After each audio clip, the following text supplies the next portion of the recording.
Supreme কোর্টের নির্দেশে 26,000 শিক্ষক এবং অশিক্ষক কর্মীর ইতিমধ্যেই সার্ভিস চলে গেছে।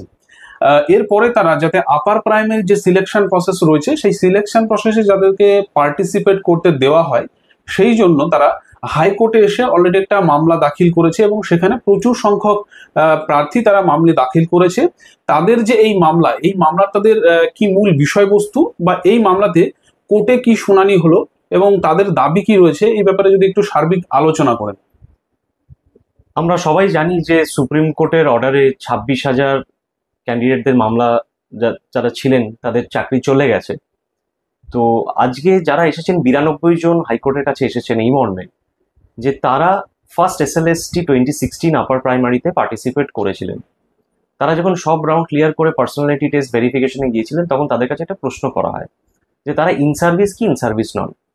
উল্লেখ্য সেই সময় তারা ইন সার্ভিস ছিলেন, তারা 1911-12-তে চাকরি করছিলেন, সেজন্য তারা ডিক্লারেশন দেন যে হ্যাঁ তারা ইন সার্ভিস ছিলেন। সেই কারণে তাদেরকে আর পার্টিসিপেট করতে দেওয়া হয় না। এক্ষেত্রে বলা বাহুল্য যে তারা যখন ফর্ম ফিল আপ করেছিলেন সেই সময় তারা কিন্তু ইন সার্ভিস ছিলেন না। ভবিষ্যতে প্রসেস চলতে চলতেই আপার প্রাইমারি প্রসেস চলতে চলতে তারা 1911-12-এ চাকরিটা পান।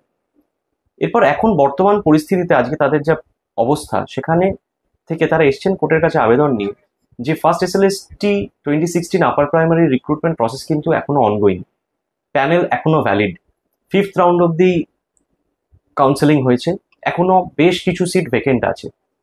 এবং যেটা অত্যন্ত গুরুত্বপূর্ণ সেটা হচ্ছে এনাদেরই মতো সমগোত্রীয় টিচারদের যারা ইন সার্ভিস ছিলেন তাদের কিন্তু রেকমেন্ডেশন দেওয়া হয়েছে, অ্যাপয়েন্টমেন্টও দেওয়া হয়েছে।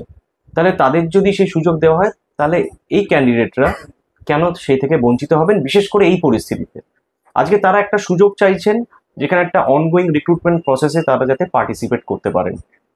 সেক্ষেত্রে এখানে বলা যেতে পারে যদি আমরা রিক্রুটমেন্ট রুলস দেখি, রিক্রুটমেন্ট রুলস 2016 আপার প্রাইমারি, সেখানে আমরা দেখতে পাবো এক্ষেত্রে কিন্তু কোনো স্পেসিফিক বার ছিল না যে ইন সার্ভিস ক্যান্ডিডেটরা পার্টিসিপেট করতে পারবে না। এবং যদি সমগোত্রীয় টিচারদেরকে রিলিফ দেওয়া হয়ে থাকে তাহলে এনারা কেন পাবেন না, বিশেষ করে এই পরিস্থিতিতে যখন আজকে তাদের চাকরি নেই এবং প্রসেসটা অনগোয়িং, তাহলে তাদের সে সুযোগ দেওয়া যেতেই পারে। এই মর্মে তারা এসেছিলেন। এবং এক্ষেত্রে আরেকটাও দাবি রাখা হয়েছে, যদি সমসংখ্যক ভ্যাকেন্সি না থাকে তাহলে সুপার নিউমারি পোস্ট ক্রিয়েট করে যেন তাদের কনসিডার করা হয়।